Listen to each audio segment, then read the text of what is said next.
De nouvelles décisions communautaires cette fois. Guillaume Dumonteil a assisté au dernier conseil de la Casque avant la pause estivale. Il va nous le synthétiser dans sa chronique.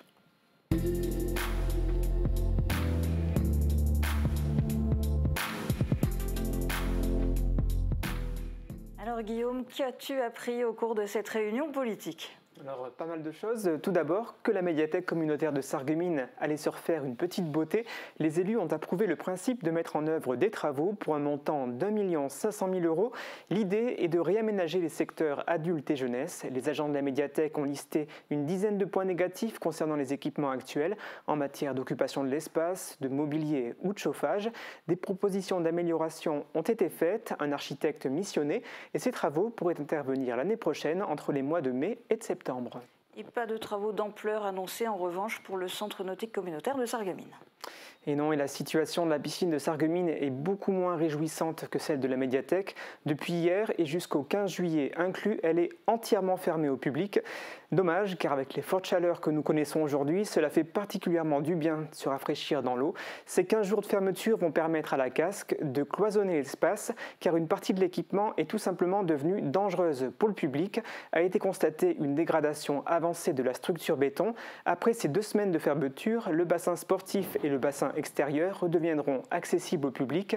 À noter que compte tenu de cette situation dégradée, les élus communautaires ont approuvé une baisse des tarifs. Par exemple, le forfait 2 heures passera de 3,50 € à 2,80 €, le forfait 3 heures de 4,20 € à 3,50 € en tarif normal. À noter qu'à partir du 16 juillet aussi, l'espace détente rouvrira ses portes avec des tarifs également quelque peu revus à la baisse. Patience donc, on reste dans le domaine du sport avec un assouplissement concernant le fonds de concours des équipements sportifs pour la période 2024-2026. Et oui, c'est une info qui concerne les municipalités et qui peut aussi par ricochet intéresser les habitants. Ce fonds de concours particulier, qu'est-ce que c'est ? En fait, c'est une somme d'argent que la Casque verse aux communes pour leur permettre de construire de nouveaux équipements sportifs, des courts de tennis, un terrain de foot par exemple. Et les élus communautaires ont décidé d'apporter des modifications à ce fonds pour rendre plus de projets éligibles. Désormais, il n'y a plus de montant minimum nécessaire. Plusieurs dossiers peuvent être déposés par une seule commune à condition de respecter le plafond de 30 000 € toute aide confondue. Il y a aussi eu un assouplissement en matière de la définition des ERP concernés et un prolongement d'1 an pour permettre aux communes de transmettre les justificatifs nécessaires. Et on reste aussi dans le domaine du sport avec un nouveau projet d'aménagement de pistes cyclables. Et oui, un tronçon de 2 km permettant de relier Neufgrange à Silsheim. Les travaux sont prévus cet été. Leur coût s'élève à 425 000 € hors taxe. L'État et la région pourraient subventionner ce chantier. Et puis il y a d'autres projets encore dont tu voulais nous parler dans cette chronique.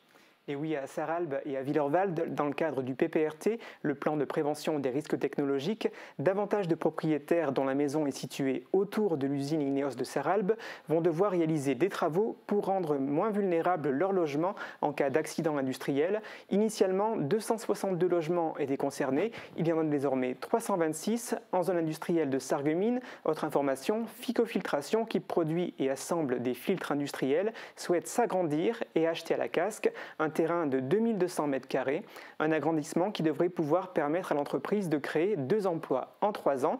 Autre information, le pacte fiscal et financier a été modifié pour permettre aux communes de percevoir au moins 30% de l'évolution du produit fiscal entre l'année N et l'année 2023. Bon, là on est vraiment sur des affaires internes entre la Casque et les communes, mais pour cette dernière, ça peut signifier des recettes en plus. Et en matière de comptabilité également, la Casque a une nouvelle fois vu ses comptes certifiés par le cabinet Deloitte.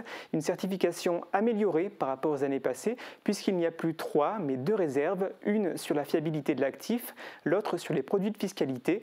Ma chronique est désormais terminée, j'espère que j'ai réussi à intéresser nos téléspectateurs et internautes jusqu'au bout. Mais oui, et merci en tout cas Guillaume, et puis on te retrouvera sur ce plateau dès jeudi pour une nouvelle chronique politique, mais qui sera consacrée cette fois-ci au conseil municipal de Sarreguemines qui vient de se tenir hier soir.